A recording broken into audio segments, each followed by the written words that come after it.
ఓం నమః శివాయ. పతి పరమేశ్వరాయ నమో నమః. స్వామి, ఓ అంతర్యామి, తమ నేత్రాలను తెరవండి. ఓ పరమేశ, ఓ జగత్పతి, దయచేసి తమ నేత్రాలు తెరవండి. ఓ మహాదేవ, ఓ శివశంకర, దయచేసి మా పిలుపు వినండి. ఓ పరమేశ మేల్కోండి. ఓ సర్వేశ్వర మేల్కోండి. ఓ మహేశ్వర మేల్కోండి. ఓ పరమేశ మేల్కోండి. ఓ శివశంకర మేల్కోండి. తమరి లీలలన్నీ ఎటువంటి లీలలు ప్రభు? చెప్పు దేవి, ఎలా ఉన్నాయి మా లీలలు?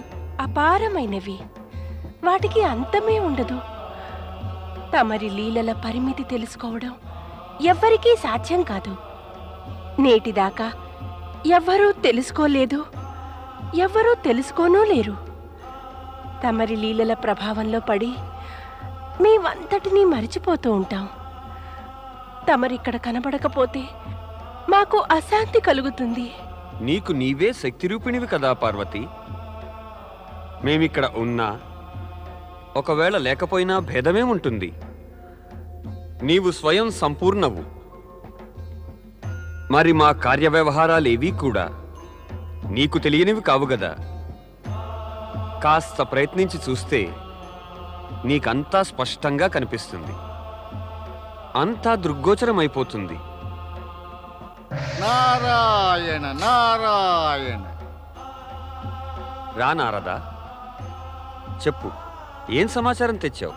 పరమేశ, సమాచారం కాదు, ప్రశ్న అడగాలి. ప్రశ్న. ప్రశ్న? అవును మాత.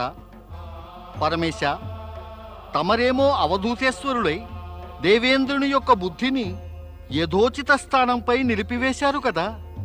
కానీ తమ క్రోధాగ్ని నుండి జలంధరుణ్ణి జనింపచేసి ఇంద్రుని తల మీద సంకట భారాన్నైతే మోపారు. మరి దాని మాటేమిటి? అంతా విధిలిఖితంగానే జరుగుతుంది. పరమేశ, జలంధరుడు ముల్లోకాలు జయిస్తానంటున్నాడు. అతడు ఈ లక్ష్యాన్ని సాధించగలడా?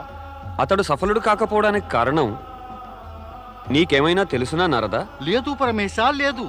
నాకే గనక తెలుసుంటే ఈ ప్రశ్న అడగటానికి ఇక్కడికెందుకు వస్తాను? నారాయణ నారాయణ. ఇది మాత్రం నాకు తెలుసు. జలంధరుడు అవధూత క్రోధజ్వాలల నుండి ఉత్పన్నమైనవాడు. అంటే అవధూత పుత్రుడే. అంటే అతడు అత్యధిక శక్తిశాలియే. అతడి శరీరంలో అపూర్వ బలముంది. అందుచేత అతడు సఫలుడయ్యే అవకాశం మాత్రం ఎక్కువే. నారదా, ప్రపంచంలోని సాధారణ వ్యక్తులలాగే నీవు భ్రమపడుతున్నావు. శరీర బలం ఉన్నంత మాత్రాన సఫలుడవడం అన్నది సంభవం కాదు.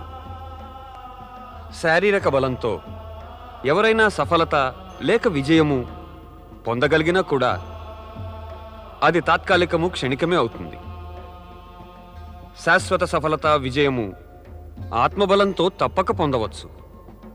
దైత్యరాజు జలంధరునికి జయము! మహాబలి జలంధరునికి జయము! మహాబలి జలంధరునికి జయము! అసురాధిపతి జలంధరునికి జయము! అసురాధిపతి జలంధరునికి జయము! అసురాధిపతి జలంధరునికి జయము! అసురాధిపతి జలంధరునికి జయము! అసురాధిపతి జలంధరునికి జయము! ప్రియమైన అసురులారా, పరమేశ్వరుని కృప వల్ల ఎన్నెన్నో యుగాల పిమ్మట మనం అసుర సామ్రాట్టు రూపంలో దైత్యరాజు జలంధరుణ్ణి పొందగలిగాము. శివకృపతోనూ తమ సహకారంతోనూ తన శక్తి సామర్థ్యాలతోనూ దైత్యరాజు జలంధరుడు త్వరలోనే పృథ్వీ, స్వర్గము, ఆ పాతాళము, ఈ ముల్లోకాలపై ఆధిపత్యాన్ని పొందుతాడు. ఇతడికి సమస్త అసురజాతి సమర్థన, సహకారము అవసరం. అప్పుడే ముల్లోకాలపైన ఆధిపత్యం పొందటంలో సఫలుడు కాగలడు. గురుదేవా, దైత్యరాజుకు మా అండ ఉంటుంది. మా యొక్క సహకారం ఆయనకు ఎల్లప్పుడూ ఉంటుంది. ముల్లోకాల్లోనూ అసురరాజ్య స్థాపనకై మేము సదా తత్పరులమై ఉంటాం. మేము దైత్యరాజు జలంధరుని కోసం మా సర్వస్వాన్ని అర్పించేయగలం. అండగా ఉంటాం. మేము మా సేనలన్నిటినీ అసుర సామ్రాట్టుకు అధీనం చేసి విజయానికి తోడ్పడతాం. త్రిలోక విజయానికై మా సమర్థన, మా సహకారం ఉంటాయి.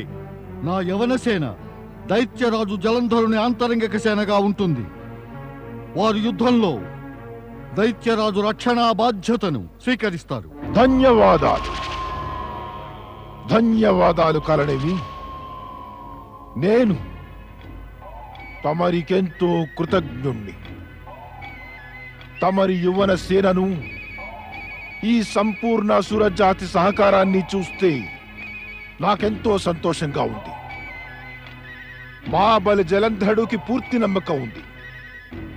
తమరి అచంచల విశ్వాసము, తమ దృఢ నిశ్చయము ఈ మహాబలి జలంధరుని శక్తులను ఎంతో విస్తరింపచేస్తాయి. దాంతో ఆ సంపూర్ణ దేవతల శక్తులన్నీ వాటి సమక్షంలో నిస్తేజమైపోతాయి. నేను తమకు మాట ఇస్తున్నాను. తమ ఈ సహకారంతో ఈ మహాబలి జలంధరుడు మీకు ముల్లోకాల రాజ్య భోగాలనిస్తాడు. శివతేజం నుండి ఉత్పన్నుడైన అహంకారి జలంధరుడు ముల్లోకాలను జయించాలని కలలు కనసాగాడు.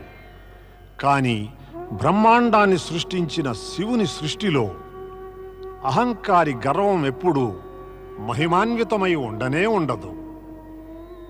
ఆయన దయను పొందేవారెప్పుడూ వినమ్రతతో, భక్తితో లోకహితాన్ని కోరిన వారై ఉంటారు. అటువంటిదే ఒక నారీమణి ఆయన భక్తిలో మునిగి తేలుతూ సమస్త వాతావరణంలోనూ పంచాక్షరీ మంత్రాన్ని మారుమ్రోగింపజేస్తోంది. ఓం నమః శివాయ, ఓం నమః శివాయ, ఓం నమః స్వామి, శివాయ, స్వామి, ఓం నమః స్వామి, శివాయ, ఇదెవరి పిలుపు స్వామి? నమః ఇదేదో కైలాసం అంతటా మారుమ్రోగుతున్నట్టుంది. స్త్రీ కంఠం నుంచి వెలువడిన ఈ పంచాక్షరి మంత్రపు దివ్య ధ్వని ఎడతెగక వినిపిస్తూనే ఉంది స్వామి. దేవి పార్వతి, నువ్వు ఒకేసారి ఎన్నో ప్రశ్నలు అడిగావు. నీవే వాటికి సమాధానాలు చెప్పేశావు. పిలుపు ఎవరిదో అది కూడా నీకు తెలిసిపోయింది. స్త్రీ కంఠం నుంచి వెలువడిన ధ్వని స్త్రీదే అయి ఉండాలి కదా. పంచాక్షరి మంత్రం ద్వారా పిలిచిన పిలుపు వల్ల స్పష్టమైంది కదా ఆమెవరో ఒక శివభక్తురాలని. కానీ ప్రభు, శివారాధన కావిస్తున్న ఆ స్త్రీ ఎవరు? ఆమె భక్తి భావాల తరంగాలు కైలాసపు వాతావరణంలో అలజడి లేపాయే. ఆమె రాక్షస జాతికి చెందిన కన్య, అసురరాజు పుత్రిక. రాక్షస జాతి కన్య? ఆమె శివభక్తురాలా? అవును, ఆమె పుట్టడం మాత్రం రాక్షస కులంలో పుట్టింది. కాని ఆమె ఆత్మ జన్మ జన్మలుగా శివభక్తిలో మునిగి తేలుతూ శివమయం అయిపోయింది. ఇంత శ్రద్ధగల భక్తురాలి భక్తిమయ కంఠం కైలాసాన్నే కాదు, సంపూర్ణ సృష్టిలో బ్రహ్మాండాల్లోనూ అలజడిని రేకెత్తించగలిగినట్టిదే దేవి. ప్రభు, తమరు ఇదంతా చెప్పారు. కానీ నా మొదటి ప్రశ్నేమో వేసినట్టే ఉండిపోయింది. ఈ అసుర కన్య పేరేమిటో? వృంద. వృంద పేరు బాగుంది. ఆమె భక్తి శ్రద్ధలు బాగున్నాయి. నేను ఆ శివ భక్తురాల్ని చూడాలని ఎంతో ఉత్సాహపడుతున్నాను స్వామి. ఆమె చేసే ఆరాధనకు ప్రత్యుత్తరం ఇవ్వడానికి తమరెలాగో వెళతారు కదా. అంటే నీవు కూడా వెంట వద్దామనా? అవును స్వామి. మేమక్కడికి వెళ్ళడం లేదే. అదేమిటి ప్రభు? ఇంత భక్తి శ్రద్ధలతో తన్మయురాలై ఆమె తమను ఆరాధిస్తోంది కదా. తమరామెకు సమాధానమివ్వరు? ప్రస్తుతం సమాధానమివ్వవలసిన అవసరం లేదు దేవి.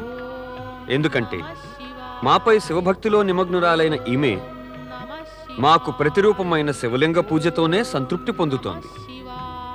నేననుకోవడం దేవి, ఇక నీ ప్రశ్నలన్నిటికీ సమాధానం లభించినట్టే.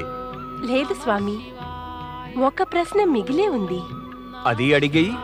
అసుర కులంలో హింస, క్రూరత్వము, అనాచారాలు, అత్యాచారాలు, ఇతరులను అపహరించడము మొదలుగాగల ప్రవృత్తియే కనిపిస్తుంది కదా.